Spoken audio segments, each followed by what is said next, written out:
কলুষিত হয়েছিল। অভ্যুত্থান পরবর্তী সময় দিয়েছে, সেই লোকদের বিরুদ্ধে যথাযথ ব্যবস্থা নেওয়া হয়নি। অতঃপর ওই কালপ্রিটরা আবার ওই সিস্টেমগুলোতে নতুন করে থেকে বসেছে। তারা আবার সাহস পেয়েছে আপনাদের ওই ভূমি অফিস থেকে শুরু করে সদর হাসপাতাল থেকে শুরু করে পুলিশের স্টেশন, সেখান থেকে শুরু করে সরকারি অফিস, প্রত্যেকটা জায়গায় কিছু কিছু এমন মানুষ রয়েছে যারা এখনো জনগণের সেবকটা হয়ে শোষক হয়ে উঠেছে। সংগ্রামী সহযোদ্ধারা, আমাদের এই যে লড়াই, এই লড়াই হচ্ছে এই জনগণ বিরোধী, দেশ বিরোধী, মানুষের স্বার্থ বিরোধী সকল ধরনের কালপ্রিটের বিরুদ্ধে।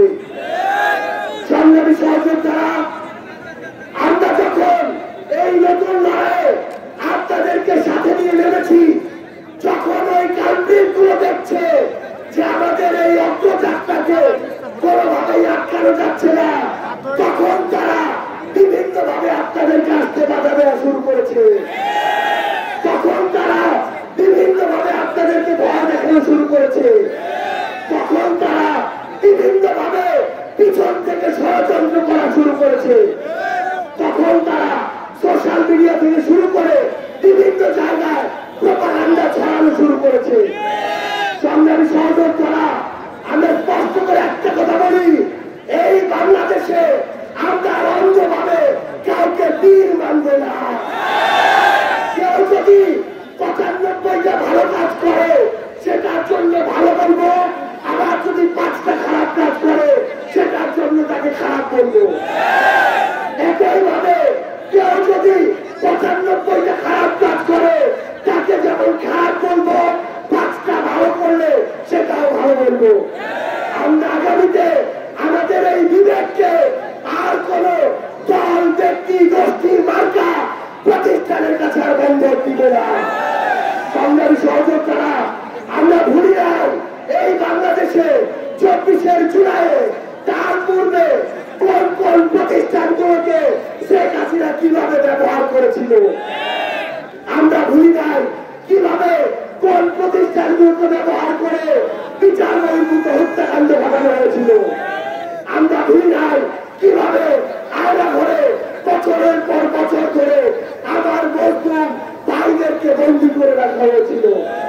আমরা ভুলি নাই কিভাবে শাপলা চত্বরে ওই পিলখানা ২৪শে অভ্যুত্থানে কোন বাহিনীকে ব্যবহার করে আমাদের উপরে গণহত্যা চালানো হয়েছিল। সংগ্রামী সহযোদ্ধারা, আগামীর বাংলাদেশকে হতে হবে সাহসের বাংলাদেশ। আগামীর বাংলাদেশকে হতে হবে সামনে এগিয়ে চলার বাংলাদেশ। আগামীর বাংলাদেশকে হতে হবে প্রতিরোধের বাংলাদেশ।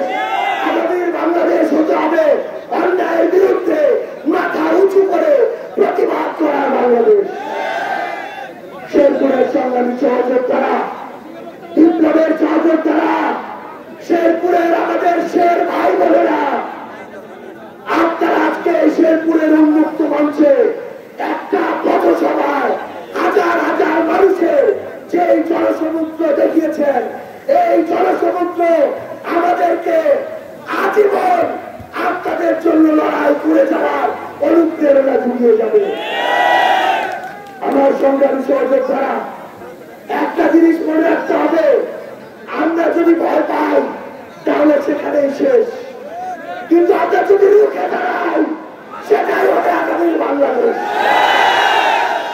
সংগ্রামী সহযোদ্ধারা, আপনাদের কাছে বিনয়ের সাথে অনুরোধ থাকবে, আগামীর বাংলাদেশে দেশ গঠনের জন্য যে সিদ্ধান্তগুলো নেওয়ার ক্ষমতা আপনাদের আছে, সেখানে যেন আমরা সৃষ্টিকর্তার দেওয়া এই বিবেক বোধটাকে কোন জায়গায় বন্ধক না রাখি। আমরা যদি ভালোকে ভালো করার সাহস দেখাই, তাহলে ভালোরা মৃত্যুর পরোয়ানা না করে আপনার সামনে দাঁড়িয়ে যাবে।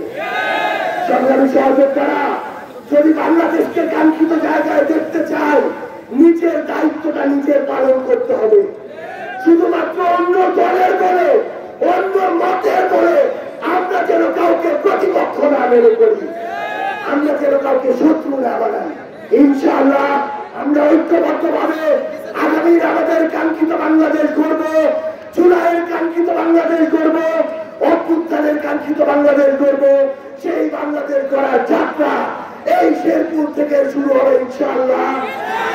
ইনকিলাব জিন্দাবাদ, এনসিপি জিন্দাবাদ।